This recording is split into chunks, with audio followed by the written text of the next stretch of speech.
Hi all, my name is Andrew Lange here at the University of Alaska Fairbanks presenting this week's weather observations. Obviously our observation location is on the University of Alaska Fairbanks campus near the lower dormitories. We will start with a sample of the worksheet that was used for recording data. This was a fillable PDF, the originals were handwritten. Here we have the time, the date in this case was February 3rd, 2018 at 11:24 a.m. However, this was written in 24-hour time, so simply 11:24. The location was the University of Alaska Fairbanks, just outside Fairbanks, near the lower campus dormitories. In this case, the temperature at the moment the observations were taken was negative 0.8 degrees Fahrenheit and negative 18.2 degrees Celsius. On one probe of the digital thermometer, it had two probes. Similarly, on another probe, it had a reading of negative 1.3 degrees Fahrenheit and negative 18.8 degrees Celsius. So it's safe to say the temperature was hovering around approximately 1 below at the time the observations were taken. The maximum observations within the last 24 hours, so likely yesterday's absolute high, were 8.5 degrees Fahrenheit or 13.1 degrees Celsius on one probe, or 4.2 degrees Fahrenheit or negative 15.4 degrees Celsius on the other probe. These were probably rather high due to the fact the thermometer was in a sunny location, which probably influenced its high temperatures. It was also placed in a window due to lack of availability of a more suitable location, so indoor heat radiating outward may have also affected high temperatures. The minimum temperature, most likely an overnight low this morning, shortly before sunrise, was 18.2 degrees below zero Fahrenheit, or negative 27.9 degrees Celsius. Conversely, on the other probe, it was negative 20.8 degrees Fahrenheit, or negative 29.3 degrees Celsius.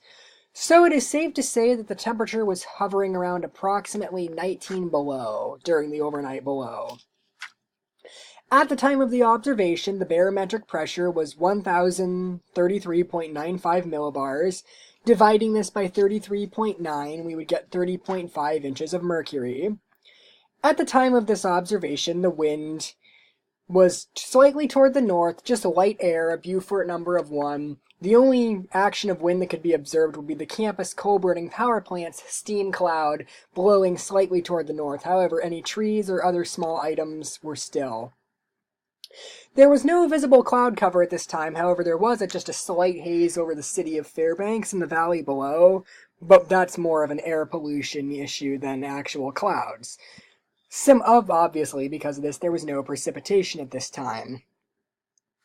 The maximum temperature all week for the left probe of the thermometer was 18.8 degrees, which was likely influenced by direct sunlight and being near a window of a heated room.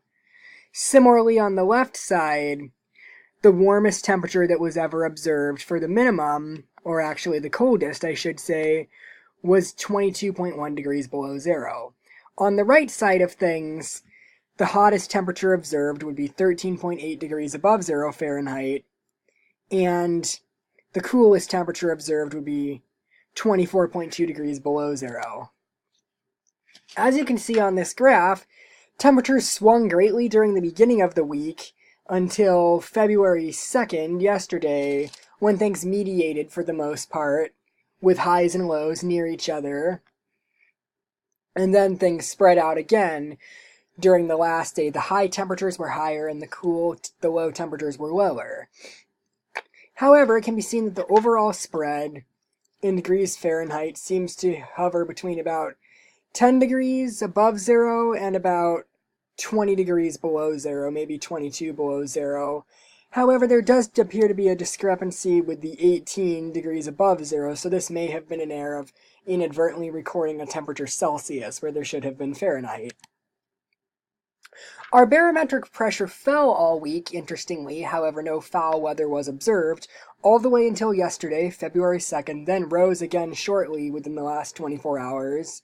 It started at approximately 1,060 millibars, and over the course of 4 days fell to just above 1,030 millibars before climbing again to about 1,034 millibars. Here would be an example spreadsheet, the actual spreadsheet that was used. with Microsoft Excel for the purpose of recording data. In this column there are dates. Here are temperatures. Here are also temperatures. These are all in Fahrenheit, not Celsius, so it is likely that the 18 above that was observed was a simple error. Here was our barometric pressure. As it can be seen, it did fall all week and then climb again slightly. Here for the other probe of the thermometer, although both probes were outside, were the temperatures observed by it. And here were our average temperatures throughout the day, the average of the highs and lows. Just a few notes that are worthy of noting. As already mentioned, there was a south-facing location for the thermometer in a window. So, however, this was unavoidable due to concerns about extreme cold and walking or traveling to a more remote location on the campus or near the campus to take observations. There were concerns of frostbite and similar problems. Here is just an example of the location. The actual thermometer would have been placed about where this cursor is, near this building, on the university campus. This is facing vaguely north and vaguely south, so the area does experience direct sunlight. There is pavement and other buildings around which with sunlight may raise temperatures slightly.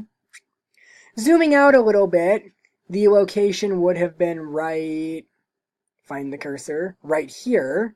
Just to give you an idea of the area of the University of Alaska Fairbanks campus. So obviously surrounded by a few trees, but mostly parking lots, roads, and university buildings, all of which likely reflect heat for high temperatures, and probably cause even the overnight lows to be slightly warmer due to radiation outward after sunset. Here is a bigger picture of the location. Again, the location would have been about where this cursor is right now. The University of Alaska campus is located on the west and north edge of the city of Fairbanks, near its suburb of College, and some unincorporated communities in this area, such as Esther. The nearest official weather station will be just off-screen this way, Fairbanks International Airport, where more official observations were taken. So I am fairly close to the airport. However, the airport is much more in a valley, so temperatures and wind may be much more different than here. The campus, it's difficult to see on Google Maps. Physically, the campus is situated on a hill, which gets higher going up this way. So the city of Fairbanks can be seen in a valley below, hence the smog observed over the city on most days. Just going out further, this would be the Tanana Valley in the interior region of Alaska. Here is Fairbanks, this dot here. So my location on the outskirts of Fairbanks would have been here.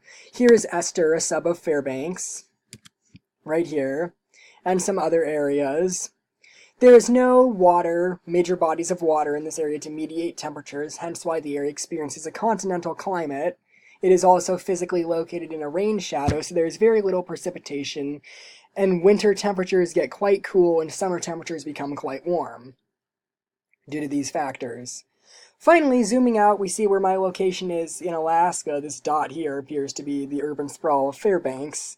So I am very much in the interior of Alaska, between the Alaska Range and the Brooks Range, so very much in the rain shadow, and also far from any bodies of water to mediate temperatures. Thank you very much for watching, and I hope you enjoyed this presentation. Thank you.